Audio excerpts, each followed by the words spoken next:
Hey, welcome to the Ctrl-Screen podcast number 3, I think. It's been a while. It is indeed number 3. We took a little break with summer vacation. We were in different areas, so we weren't able to record a podcast. And go figure, a bunch has happened. Pretty much everything has happened. I'm Skyler, and I'm here with... Alec, that's me. And today we're going to be talking about Captain America Civil War, which dropped... like right after we were talking about the last podcast we did.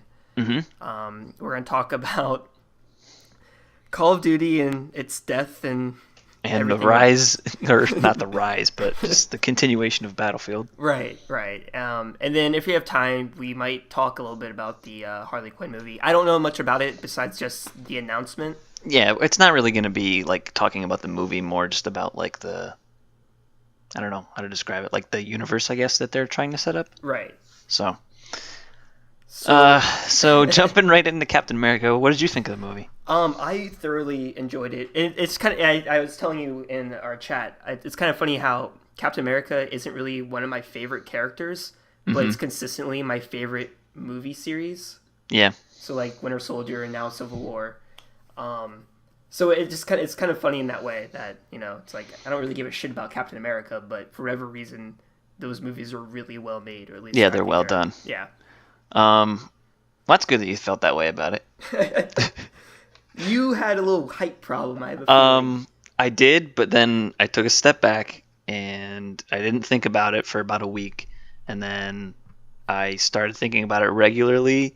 And the more I thought about it, the more I disliked the movie. Like, it started at probably like a 7, and now it's probably about like a 5 for me. Really? Out of 10. Yeah. Just the way it was presented, or just everything that happened? I'd like to be able to just go, oh, well, the comic was better, but I'm not going to do that. I'm not going to make the comparison to that. Just as a movie, it had major, major flaws. Especially as a Marvel movie, it had major flaws.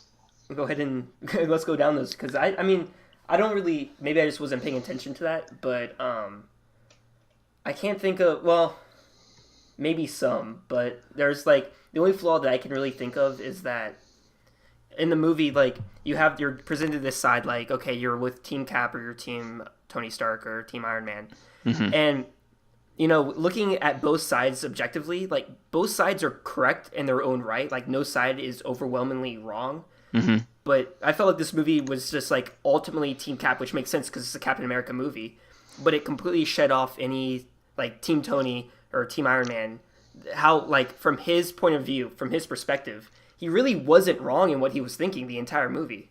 And they kept on throwing like Tony's the bad guy, Iron Man's the bad guy, and it's like he's not really the bad guy. He had his reasons, and they're really good reasons. Here's my biggest problem with the movie: it wasn't a Captain America movie.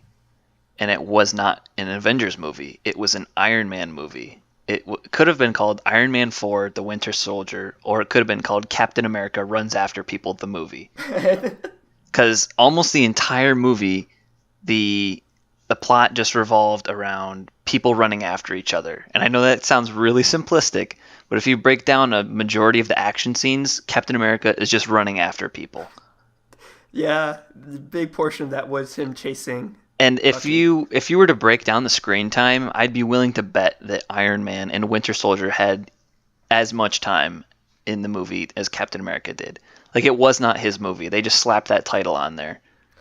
Well, I mean, it was like the story was based around him. Like, it was very much centered around him and was focused on. But think about how often they actually focused on him in the movie. It was really not that often. I mean, I just the only time that I noticed that they really did was during the funeral scene with Peggy. Spoiler. But that was the only part that I could really like discern where it's like, okay, this is a Captain America movie right now. Other than that, like, there were so many subplots in this movie that it just overshadowed the main plot of the Registration Act. Like, there was just too much going on in this movie. Well, does that make you fear for Infinity War then? Because it does. It really does now. Like, I had my reservations about that movie, but I was like hopeful. Now I'm nervous. Well, I mean, you're saying that as like someone that's a fan of Captain America, though. So like you went in, you want to see more Captain America screen time and everything like that. Well, if they're gonna put the label on it of Captain America, like shouldn't he be the main focal point instead of like this huge subplot that gets completely blown out of proportion with Tony Stark and his parents dying, and now he suddenly cares just because he knows Winter Soldier killed them. He had absolutely no connection with them in any of the previous movies, and now he does. Well, but that was the point at the beginning to show that he loved he didn't care about his dad. He was like, "You killed my mother." That was what he said. Like, how could you kill my mother? And he's always talked about how much he liked his mom, and you could even tell that in that scene where they never brought that up. But like, that was a huge moment in that movie for me, at least, or like a big turning point, because like interesting. Oh, they're gonna bring them together here, and I was like, oh, there's that twist, because the entire time you're thinking like, oh, they're gonna bring those killer Death Squad people back, and that's gonna be like the main thing going forward, or whatever the fuck they're gonna do. Right. So that was a huge twist in my mind, not really knowing what was gonna happen. But yeah, I mean, I guess I can see your point. I didn't really pay attention to that stuff because, like I said, I don't really give a shit about Captain America as a hero. Yeah. So like I went in and I enjoyed the screen time that they gave Iron Man. Scarlet Witch is an even better hero in my perspective now. Like beforehand, I wouldn't really give a shit about her. Yeah, like she had big. They definitely gave her a lot more than they had in the past, and even for Vision. And I like that they explored their relationship, because in the comics they're like. Isn't she like 16 though, or something? Is she supposed to be really young? I think she's like early 20s. Okay, because I remember like I figured it was like a quip when Hawkeye was like, "You can go back to high school" or something. Like, "Oh, you're acting like a child." But then I was like, she does look like she's pretty young, and maybe she is supposed to be in high school or something. I don't know. I liked her part in the movie. There were just a lot. Like, I could go into every little thing, but that's just going to be wasting so much time. So getting into some other major points, Zemo was an absolutely terrible villain. He should not have been in the movie. It should have been Crossbones the entire way through. Whenever he said his name Zemo, like all I could think about was Earth's Mightiest Heroes. Like, isn't he supposed to be red and carry a sword? Yeah. They just slapped the name on there just because. Yeah, he should not have been in that movie under any circumstances. And I mean, I wonder if they did that because they're going to use him later on, because I mean they did show him there at the very end. Maybe, but that's starting to become a big problem with Marvel movies, is that they're never self-contained. Or very rarely are they self-contained. It's like, okay, well, this story is over now. Like, the main two that I could notice were with Winter Soldier and with Guardians of the Galaxy. Those were very self-contained stories. Like, once the major like plot of that movie was done, like, you knew it was done. Like, there wasn't like, oh, this is just going to continue on and on and on. Right. Like, well, I mean, Avengers that's just a comic thing, isn't it? Like, it's becoming more of that, though. Like, it didn't used to be. It used to be like, oh, well, this is like its own self-contained movie, and they won't have this like random subplot running through now, because there's too many subplots and too many loose ends that they have to wrap up in these other movies that they're taking away from the main plot. I mean, they could have been just launching up their other franchises to let people know, because like that's true, but at the same time, shouldn't a movie be able to end its story? Well, I mean, it should, but if you're looking at like a single movie versus a franchise of movies, I think that's a little bit different, or a little bit of a different perspective to look at. Like, if you're going to see Interstellar, then you know Interstellar is not going to be a franchise of movies. So you're looking at it for just being a single self-contained movie. Whereas if you're going into something you know is going to be a multi-movie franchise like Hunger Games or Marvel or any of your DC movies, I guess, like that's something that like an everyday audience, they probably don't know much about, but like if you're a fan of the stuff going into it, this is kind of something you have in the back of your head, like, okay, this is just going to be a part of the story of an overwhelmingly larger story, and it's going to be introducing more things and bringing up new things that might be explored later. Like, you're probably right when you've said in the past that I'm getting fatigued. You're probably 100% right. But at the same time, I'm starting to notice things that I never noticed before, like how they don't wrap up their stories very well, or they introduce characters and they do so little with them. Right. Like, I liked Black Panther at first, but the more I thought about it, he didn't need to be in this movie at all. Like, he didn't. Well, it was just to launch like lay the seed down for a Black Panther movie. And But they're introducing a character who they have absolutely no connection with, and they just automatically assume like, oh well, he has superpowers. It's just they don't explain why. I bet even you don't even know what his superpowers are. well, I mean, it's based from Wakanda, and well, no, I mean, I don't know. I just know he's really fucking good at fighting. But that's the problem, is because you're just getting too many subplots in a movie that you're taking away from the main point. The main point of this movie was not the Registration Act, the Sokovia Accords. Right. And it's completely unresolved in the movie. Completely. At the end of the movie, Iron Man is in the Avengers Tower now. Like, it just doesn't make any sense. These plots are not ending. Well, I think the reason they ended it that way, and I didn't like the ending so much. Like, I wish they would have ended it with Tony laying like passed out with a shield in his chest or whatever. That would have been a great ending. That would have been a really good ending. That's where they should have ended it. But I felt like the ending they went with was to say, hey, Avengers Infinity War is coming up, and it's coming up, or at least our target audience knows it's coming up. So you're probably wondering right now, what's the split Avengers going to do whenever Thanos comes? And then they give you like, oh, here's a phone call. You can call me anytime you need me or you need us. It's like, it's almost as if this movie was completely pointless. Well, yeah, in the sense that they ended up. Well, first of all, there was absolutely no risk. Nobody died, which was absolutely bullshit. Yeah, Someone should have died. Rhodey should have died.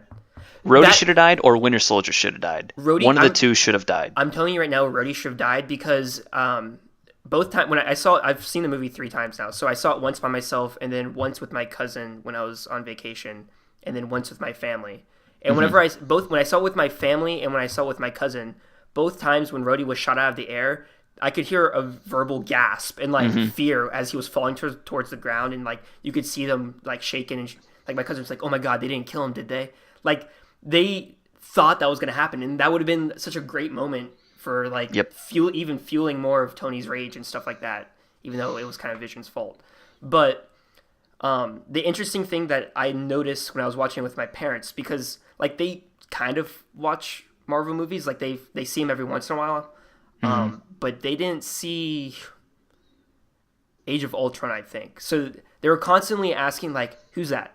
Who's that? What happened to him? Why is that? And they're like, who's Vision? It's like, oh, that's Jarvis. Like, what do you mean that's Jarvis? Well, so I had to explain to them the movie. So it's like, it's becoming Marvel movies are becoming the reason why I don't read comic books, or at least I don't read those comic books. Yep. And that you see it happening to other people now. Right. So it's like, it's too much of a buy-in. So now it's like, oh, in order for me to see this new Captain America movie, I now have to go see these 8 other movies. And it was something like my grandmother, she was like, oh, I really enjoyed that movie after we left. And I was like, well, you probably didn't understand most of it. So I texted her a list of every single Marvel movie, like in order. It's like, these are the movies you now have to see in order to understand what's going on. Yeah. And I think it was like 15 something movies.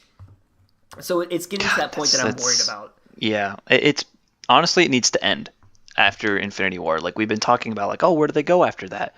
I think it should just stop, honestly. Like, they're playing out the genre. Like, it's getting old really fast. I don't know necessarily stop, but maybe slow down, or at least focus on something that's not your main MCU.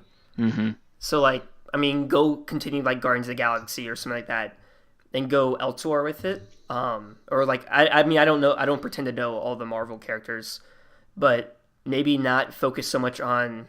Do it more like they did for the TV show, like Daredevil, where it's just lower, not so well-known people who are dealing with more, like, terrestrial problems. I saw that Netflix was looking at acquiring more Marvel properties. I don't remember what the properties were off the top of my head. I heard that, too. I think it was Blade was one of them, and then there was some other ones. Like, Blade would be fantastic for TV. Like, they were good movies. They're fun. But that's actually what started the superhero craze. But I mean, like, I'm all for the Netflix thing and everything. Like, they're great, but now I'm starting to worry, like, if they're only doing 2 Netflix shows, like TV shows, not movies, they're kind of completely different, because they're not like they're connected, but they're not connected. Like, then I'm like, how long am I gonna have to wait until like Daredevil season 3 or Iron Fist 2? Like, if they start having 12 properties, but they can only do 2 every year, it's like, well. Now it's starting to defeat the purpose of having these really cool, focused stories. Like, I think it's pretty obvious at this point that I'm getting really burned out. And I don't want it to happen to you, but I think it's going to very soon. I think you're just gonna reach a breaking point where it's just like, this is just too much. Like I just don't want to deal with it anymore. I mean, I don't know. Like I haven't really felt fatigue in You any haven't way. yet. Like I didn't at all before this movie, and then I saw this movie, and it was just like this. I lost interest halfway through the movie. I really did. And when it got to the airport scene, which I have another gripe with, Mm-hmm. like it was just I don't know. I just didn't really get into it that much. Like there were cool moments in that scene, but Mm-hmm. then I noticed like halfway through, I was like, this scene is completely pointless. They're Like just pulling punches and not really fighting each other or no, hurting it each has other. nothing to do with that. It's like completely pointless in the sense that Iron Man didn't even listen to Cap. And then in the next scene, he listens to his AI system Friday that would have told him the same fucking thing. What It's do you mean? Didn't pointless. listen? What did Cap say? I don't remember. He said, "Just hear me out, Tony." And then Iron Man is like, "Nah, I'm not gonna do that. We have to take you in. Like there were 48 hours and now that's 12 or Oh whatever the yeah, hell." yeah. Like it was just stupid. And then Vision is like, "Oh, I can just take down this whatever observation tower instead of just taking out the Quinjet, which was the entire point of them being at the airport." Well, but then how is everyone else gonna get home? That it doesn't matter. Like it's just so stupid. Like in the sense that the fight was literally to get to the Quinjet, and all they had to do was blow up the Quinjet, and then they could have just taken them in. Well, I mean, they could have. We just would have gone on forever. There would have been no end to that fight because no one was gonna hurt anyone. But they Like that was did. That's the thing. Like there were like just so many fucking problems with that scene. the only casualty in that was Rhodey. And then if you want to argue Iron Man broke his arm or sprained his arm or whatever the fuck happened, but other than that, like no one was trying to hurt one another. Which like I get was like it kind of ruined the entire thing. Uh, Ant-Man is still a pointless character. I don't know why he exists. Like I've said that from He the well, beginning. he has absolutely no motivation to be in this movie, and neither does Spider-Man. Spider-Man was in this movie just to have Spider-Man in the movie. Saying that though, Spider-Man, he was. I look forward to what they do with Spider-Man. Yes, they did a good job with him, but he was completely unnecessary. Is the problem? Yeah, he brought some entertainment and funny But one-liners. think You have about a it. metal How arm? the That's hell so does Iron cool. Man know he exists? And how does he know that YouTube. it's him? What do you mean? How's like? Just Yeah. because he's Iron Man? Well, but you have to believe like this world. We don't live in it every single moment of every single day. Like Yes. so, like what they do? What do they do in their off time? They don't just stand there and like. There's no movie, so I'm gonna stare at this wall. Like life still goes on. So you have to kind of have this, not vision, but you have to kind of figure out that, or at least think I have that to suspend my disbelief too much. that they research for other superheroes in their off time to kind of pay attention to competition, what might happen, who might be good, who might be bad, who might they have to look out for. Like I figured that's something that they do in their off time, quote unquote, between the movies. Hmm. Is they have to look out for different things that might be strange or awry. And Spider-Man had absolutely no idea about the Sokovia Accords. All he knew was that Iron Man said he's bad, so he's like, oh, fuck it. I mean, I don't make decisions for myself. Well, I mean, he's like you don't know necessarily what he was doing. Like he's in high school, right? Hmm. So maybe he just doesn't pay attention to that shit. Like things go on at So he's willing to go and fight Captain America. well because it's Tony Stark. That's not good enough of a motivation for Tony me. Stark Like, comes in and he's like, "Hey, I'm gonna give you a new suit and like help you out and be your friend and give you grant money, quote unquote. hmm. Join my team and fight for me in Geneva." Like, okay, I'll do that. But Spider-Man is supposed to be this character who is always the greater good of everyone. He's willing to see both sides of the story. He never kills anyone. Then why is he so willing to just go to fight with someone with very minimal information about them? Like, Well, I mean, I think he saw the situation and saw that, like, hey, the risk of not signing the Sokovia Accords. he didn't know anything about it. All he said to Captain was, Captain said, "Well, like, why are you fighting?" He's like, "Iron Man says you're dangerous, or you think you're right and you're wrong, and it makes you dangerous." That's all he said. Like, he knew nothing about the Sokovia Accords.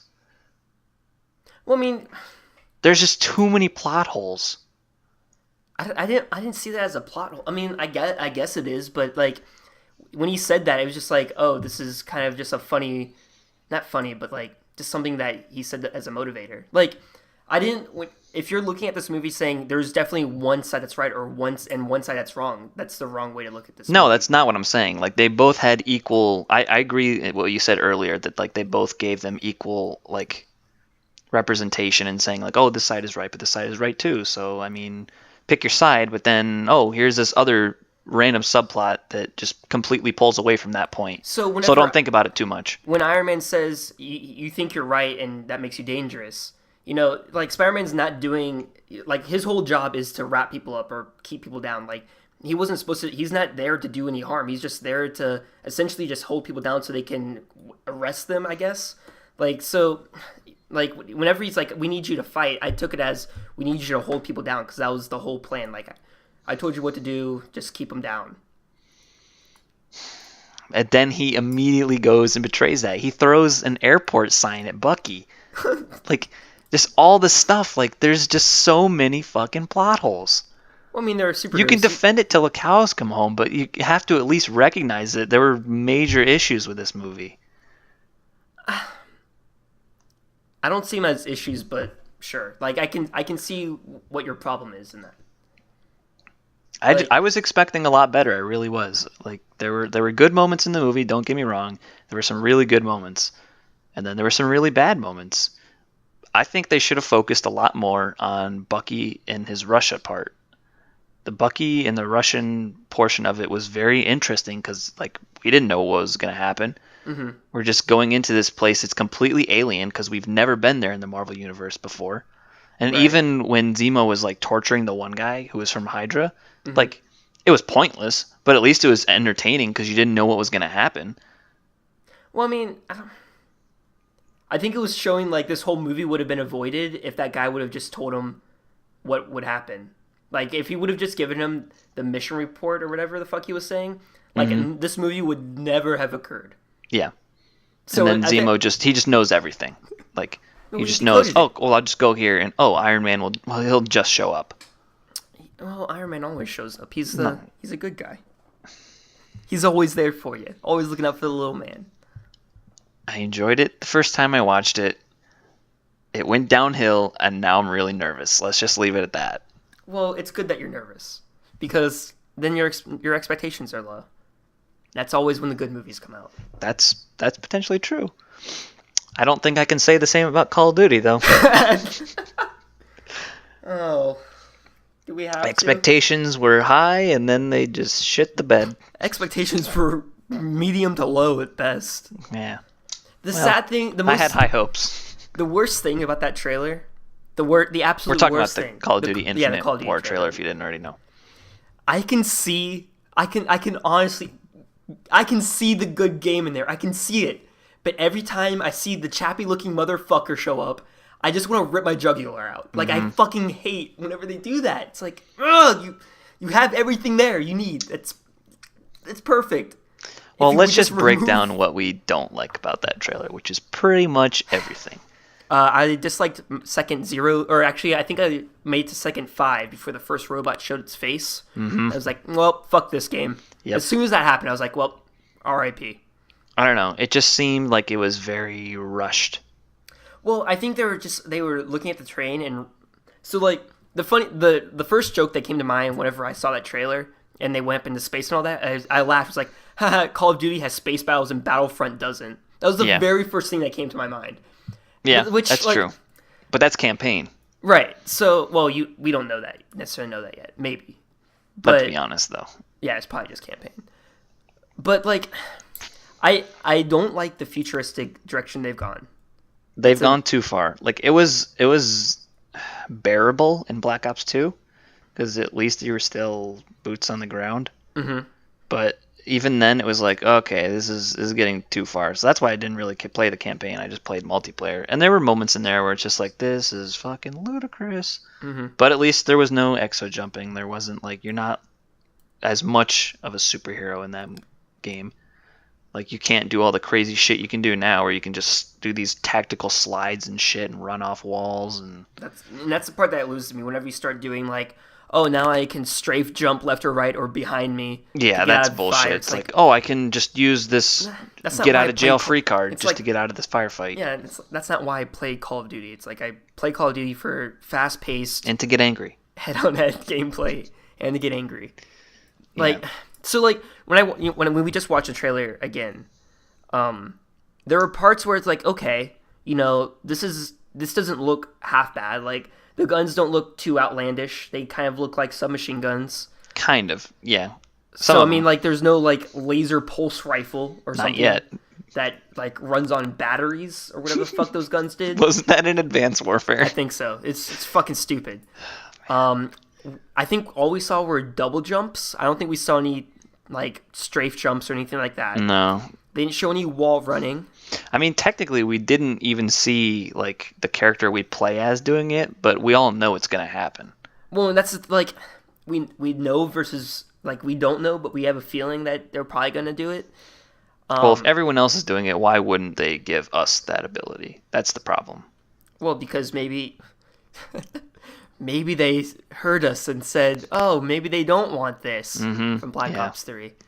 The CEO of Activision is like, yeah, we have passionate fans. And the number of likes we have outweighs the number of likes we've had in other Call of Duty videos. It's like, did you glance like an inch to the right? Well, no, I think they spun the dislikes as, oh, we just have an active fan base. Yeah. It's like, oh, an active fan base state. And obviously, a lot of those dislikes are just bandwagoners. Yeah, absolutely. It's just like the same thing with Justin Bieber's Baby. Like, that was the same exact situation. Now it's the most hated. But at the same time, like, there was a genuine amount of people. I remember when it first came out, like, it hit, like, 400,000 dislikes in, like, 3 hours. Yeah. It was very, very fast. So, like, those are, like, the people that are extremely passionate, and they're like, fuck this, I'm done with it. There were so many, like, different... Like, I mean, there's going to be people... That, like, it's still going to sell, like, 5 million copies But that's the problem. Is it's going to do that? It's going to outsell Battlefield. It is. I have no doubt. It is, and it's gonna make them put a positive spin on that to their investors. Right. They're just gonna be like, oh, well, now we can just bundle a game with the next one. We can just remaster whatever they want. They could probably remaster World at War with the next one. Be like, hey, we went back to the World War II. Didn't you guys like that? You wanted that? Here, well, and then play the space game too. Pay $80 for this other game first. That's a very, very shady like business technique to do that, where it's like, oh, we know this game isn't going to do well, so fuck it, let's just put a game that we know people want to play. Yeah. And then we'll like neuter that game and only give it 10 maps. It was I was excited for like whenever like their whole like Modern Warfare remastered stuff. Like, oh, those are my favorite Call of Duty games. That would be fun. It was originally thought that it would be a remaster of the 3 Modern Warfares in one game, which joke's on us. We get to play that on Xbox 360 and PS3. Did that come out? I thought it was supposed to come out and it didn't. So maybe that rumor was false. Or is that next week? No, I'm not sure. But either way, like that was a colossal failure. And then they're just like, we'll just bundle it with this game. So it just immediately, like, you could just see through their plan. Like, it was so obvious. See what their strategy. Like, usually whenever businesses do things that are unpopular to fans or a group of people, like, I try to look at it from the business point of view and understand why they did it. And most of the time when you look at it that way, you can reason, like, okay, they did it for this reason. Maybe it wasn't such a bad, terrible thing like everyone's saying. Maybe not favorable. But when I look at them attaching Call of Duty 4 remastered to Infinite Warfare with no promise of being able to sell or buy just Infinite or just Call of Duty 4 remastered, which is all anyone wants, then like that just like it's like, okay, so they're doing this to get people to pay $80 for their game that no one wants. So it's like the whole point of selling something is you want to portray value to that person. Yeah. When you say, hey, pay $80 and you can get this old, 9-year-old game for essentially $20, it's like, no. Well, that's really degrading too, just to Modern Warfare. Like, oh, this remaster, it's like, it's really good, but it's really only worth about $20. So When I was looking to the comparisons, because they did a live stream later that day where they showed graphic like before and after. that was a disaster. Oh, I didn't watch. I just saw the pictures. You should have seen some of it. Just like entire Twitch chat was just COD 4. It's like, fuck this, we want COD 4. And there were like 50,000 people watching or some shit. Like, I lost all desire. I wanted to play COD 4 remastered. I could give less of a shit. Like I don't care at all to play it. Just like then I started looking like, oh, that game really doesn't look all that different. It looks updated. Better. It does look better. But it's like I still have the game with me right now. I could go play it. It's not like its graphics are so horrendous I can't even look at it. It's honestly the only reason people are gonna really buy it is just so they can have. I think they have servers. Even if they don't, just to get away from all the hackers. Because the old games are just completely hacked, just broken, and it's no fun to go back. Which I don't know why they don't do something about that to those old games. Like they should be able to put in preventative measures to that. Like you can't go back and play World at War. Sometimes you can't even go back to play World War II, Modern Warfare 2, just because it's so hacked and just so broken. It's just no fun. Like, I don't know. The argument that people bring up, and I can certainly understand it, is that whenever they were doing the Modern Warfare franchise, people were complaining that it was the same game over and over and over again. And now that they're going off into the future and not doing the same thing over and over again, which is complete bullshit because they're doing the same thing over and over again just in the future. Yep. And by different developers each time. Right. Like, I can see the argument. Like, they changed it and you still hate it, so why are you complaining? I would argue that it's a different group of people that are complaining now. So, like, when people were complaining it's the same game over and over and over again, I wasn't one of those people because I didn't give a shit. Like, they were fun games. As long as it's a game that plays well, dude, why do you care? Right. Like, oh, we paid $60 and it's essentially the same thing. It's like, oh, you mean the different maps, the different skins, different guns.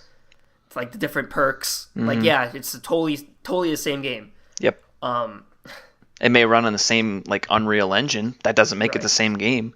Oh, but, you know, these people are all about, like, they're gaming connoisseurs. But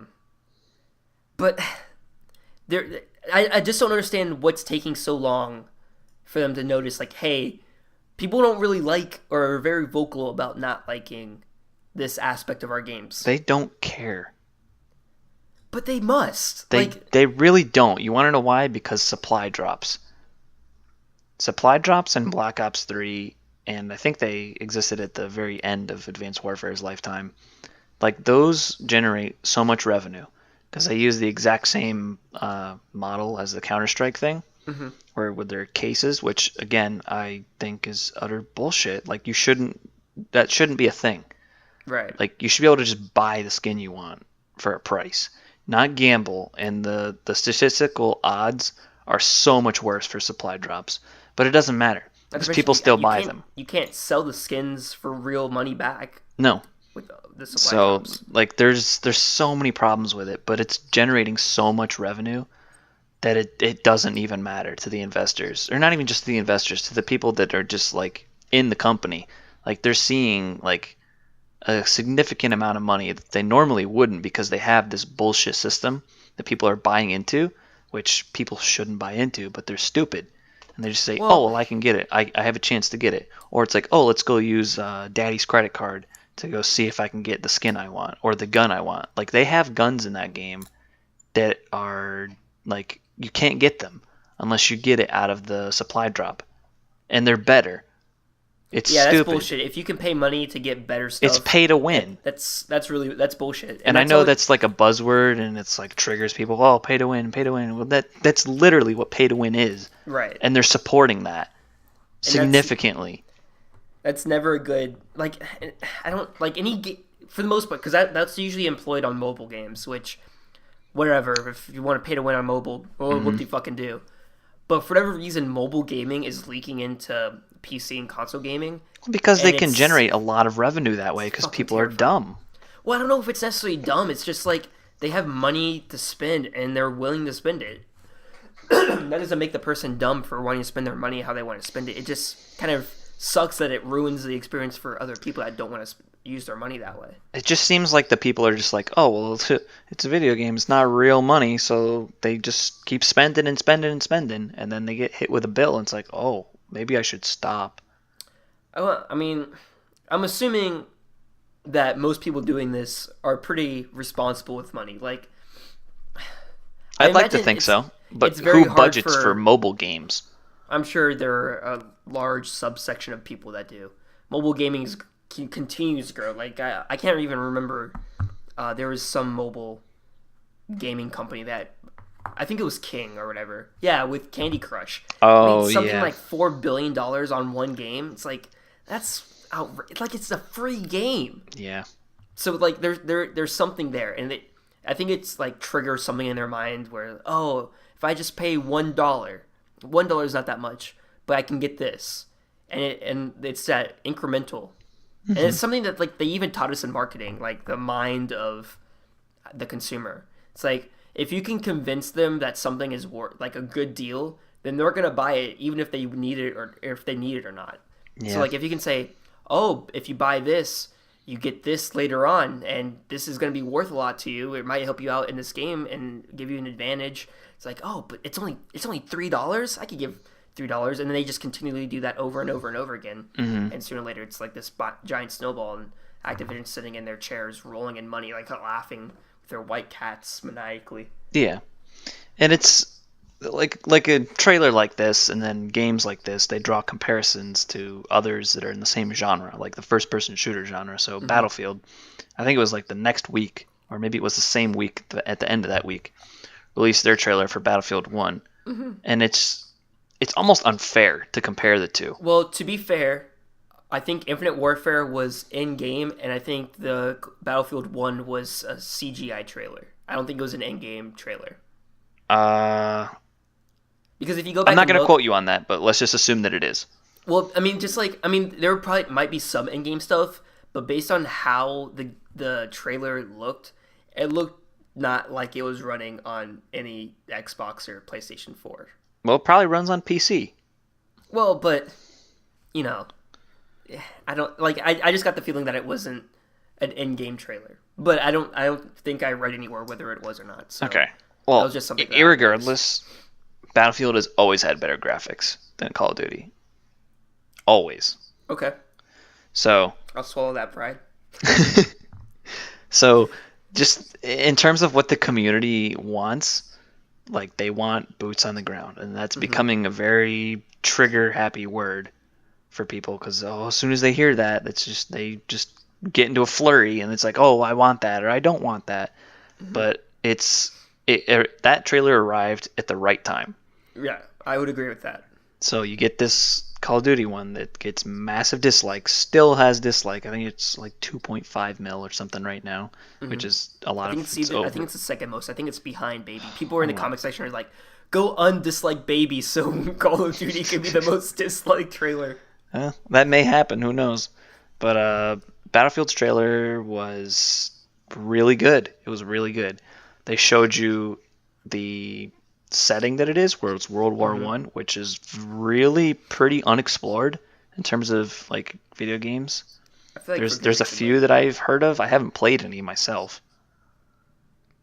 I just don't know what they're gonna do with with World War One. Like I'll admittedly I don't know much about World War One. World War Two is usually the one they teach or talk the most about in schools. Yeah, it's true.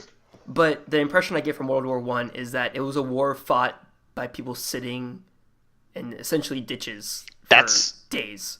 See, that's a common misconception though. Like a lot of it wasn't that. I guess, but like if someone were to tell me, hey, without watching this trailer, would you buy a game that had a setting in World War One? I would immediately say no, just because. But that's because you have this preconceived notion. Like a lot of it wasn't that. A lot of it was fought in Africa. Okay. I mean, I can't argue with that. I don't know. Yeah, like that's a big thing for me is because like I don't know a lot about World War One either, but I've done a lot of research since the game has been like announced, and I've been learning a lot about it. It's like, oh wow, that's really fucking cool. Like you get some crazy stories and stuff, and like I've always thought about this. Like if there was like a movie or a game where it mixes like medieval times with like swords and stuff, with like semi-conventional time with guns. And that's what World War One was. Like there was a mix of that sort of stuff. I don't know why, like, I find that interesting, but it's just like, well, what if you get like a competition between these two like sides? Would it really be that unfair? And from Uh, what I can tell, it really like it was pretty fairly balanced. I'm telling you, I don't want to be on a team with swords. Yeah, that's true. Like they said that there's going to be a lot of close quarter combat and stuff, but it's a lot of shotguns and submachine gun stuff, like early prototypes. Yeah, And I like think. there's going to be bolt actions and stuff, obviously, but I think that like just to throw it out, just to throw the game out because of not necessarily a lack of knowledge, but a misunderstanding is almost unfair. Well, yeah, but like, I've never really been a huge Battlefield fan, and like the Battlefield games I have bought, easily like I fell off the map of them pretty quickly. Like I think I played maybe 10 games of Battlefield 4 and maybe 5 games of Battlefield Hardline. I should probably throw that out there that I'm a really big Battlefield fan. Like I loved Battlefield Bad Company 2 Well, and yeah, that's a great. Battlefield 3 was amazing. And I didn't have an Xbox One, so I couldn't get Battlefield 4 and Battlefield Hardline. But I've write watched that a there. lot of gameplay from that, and it's like it's very fun to play with a team.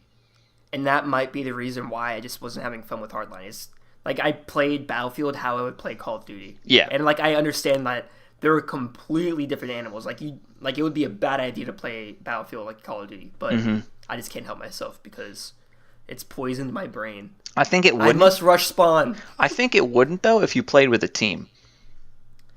Like if you Yeah. played with a team, you'd have to like use their dynamics and just feed off that rather than just off of your own instincts. But I'm also a really shitty teammate in that, like, in Battlefield, the one thing I love about Battlefield is sniping, and sniping is, like, the least teamly thing to do most of the time.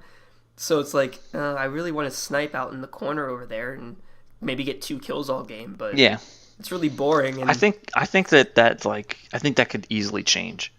Like once you could. start playing with a group of people and it's like consistently, I think your playstyle would change because I wasn't a big Battlefield fan like well, really before Battlefield 3. Like I played Bad Company 2 and I had a lot of fun with it, but I didn't play that anywhere near as much as I played Battlefield 3. And I made the transition from playing Call of Duty to Battlefield 3 and I ended up being better at Battlefield 3, so I kind of stuck with that more. So, like, you can definitely switch from Call of Duty to Battlefield and be extremely successful. there's a genre of game that I really, really want to like. And Rainbow Six Siege should have been that game, but I don't like. There's just major glaring errors that ruined it.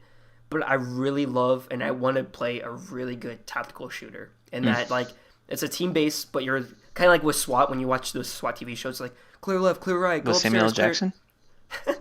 Like I want to be that immersed. Wasn't and Colin clearing Firth in room. that movie, too?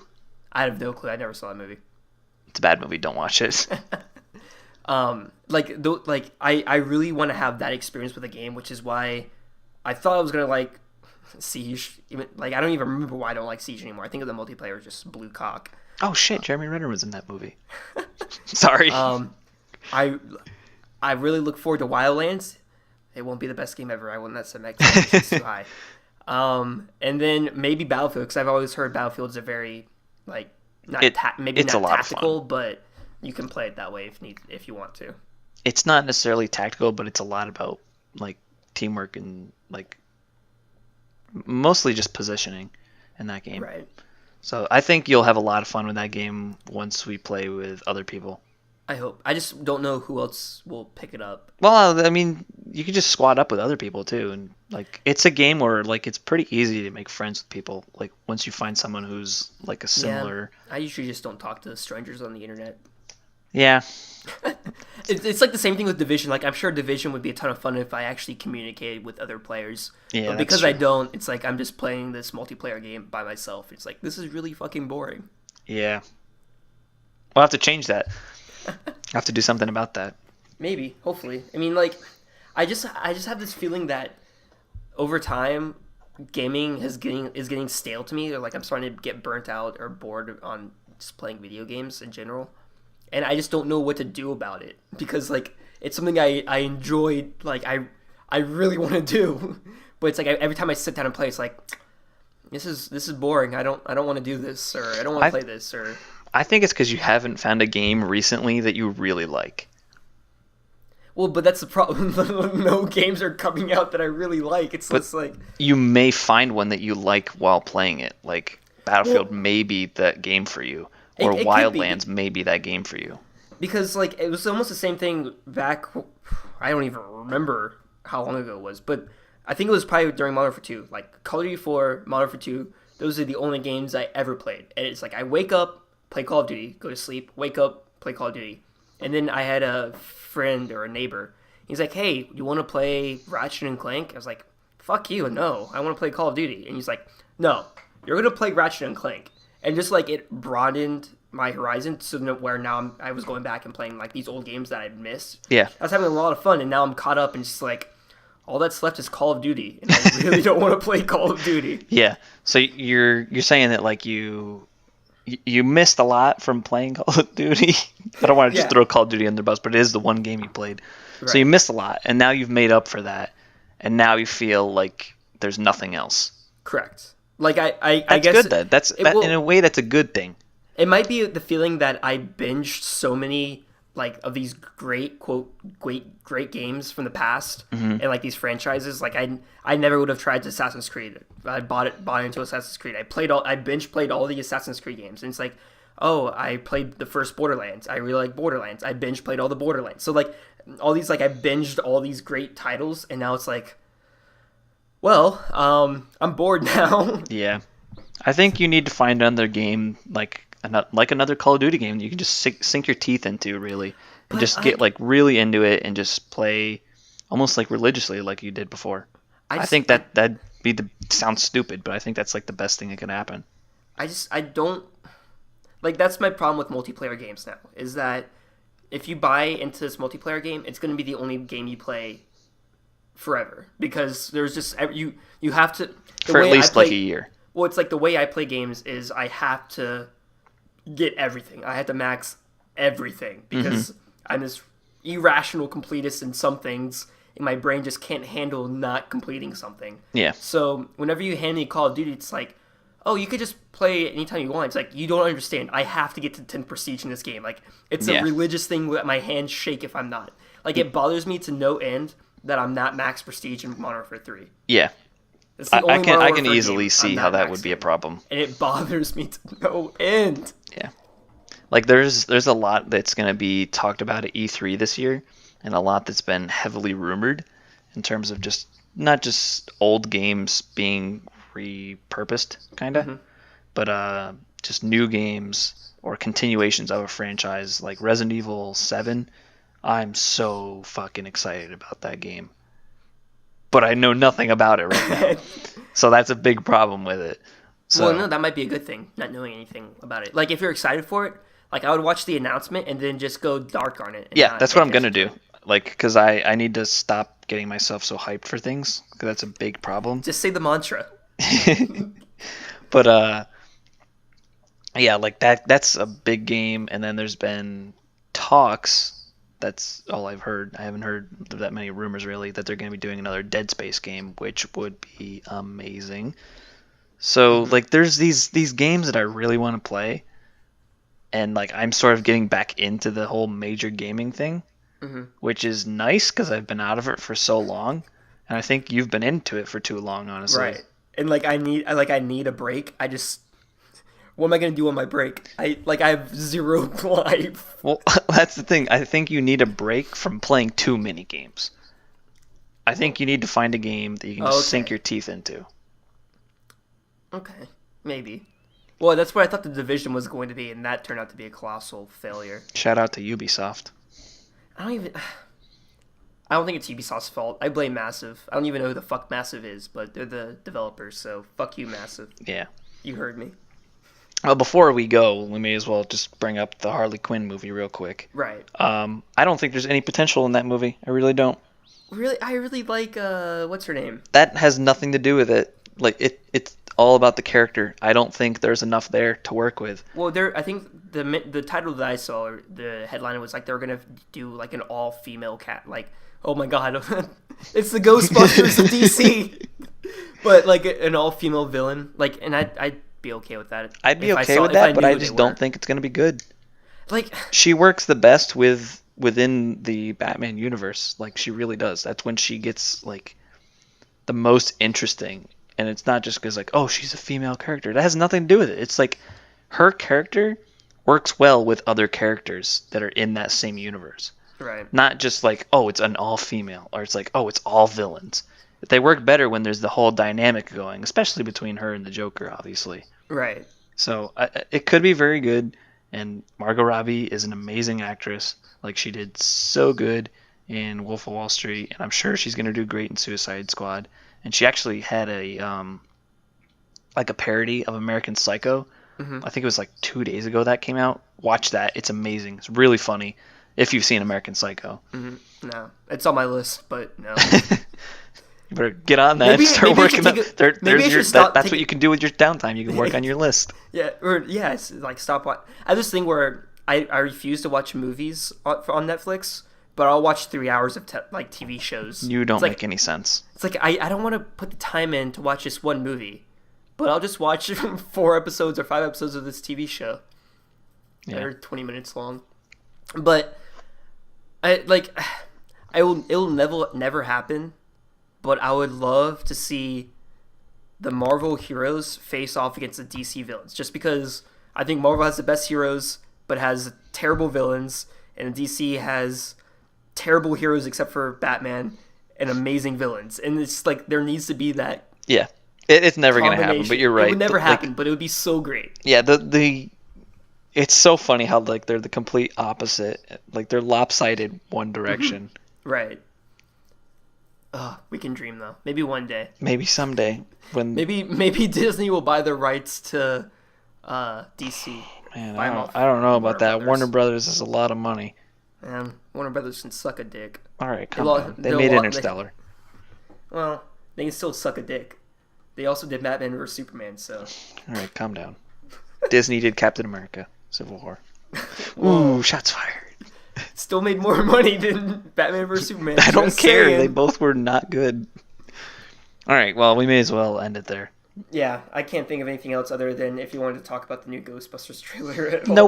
Nope. I'll leave that can of worms to Twitter. All right, well. And Reddit. Wow, another hour almost. Yeah. Go ahead and join us on the next one. Remember when we said these were going to be 30 minutes long? Yeah. Maybe next time. Next time. We'll see.